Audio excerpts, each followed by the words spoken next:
NCP কইল জুলাই সনদের আইনি ভিত্তি না থাকলে তারা সাইন করবে না, যায়নি তারা সাইন করতে। আরো কয়েকটা পলিটিক্যাল পার্টি সাইন করেনি, তাদের যুক্তি আবার ভিন্ন। সেটা হইতেছে যে জুলাই সনদে মুক্তিযুদ্ধের চেতনায় যথেষ্ট সুদানো হয়নি আর কি, কম সুদানো হয়েছে, তাই তারা সাইন করবি না। সবাই সাইন করলে কি হইতো? বালডা হইতো। তার আগে আসেন একটু দেখে নেই কারা কারা এইখানে ছিল। মঞ্চে ছিল রাজনৈতিক দলগুলা, আর নিচে বসেছিল বাংলাদেশের মন্ত্রী আর এলিটেরা। এইখানে সাধারণ কোনো মানুষ ছিল না, ছিল অসাধারণ সব মানুষ।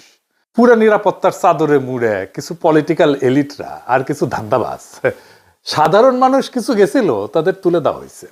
তবে সবচেয়ে দুঃখজনক ঘটনা ঘটেছে জুলাই যোদ্ধা আতিক, যে একটা হাত হারায়ও হাসপাতালের বিছানায় বসে হাসতেছিল, তার কৃত্রিম যে হাতটা পুলিশ পিটায় বিচ্ছিন্ন করে ফেলছে। তো এই জুলাই সনদ যে এনসিপি সাইন করলো না, তাতে কি হবে? রাজনীতিতে ক্ষতি বৃদ্ধি কি হবে? আসেন এটা একটু বুঝে দেখি। আপনারা জানেন যে এই ঐক্য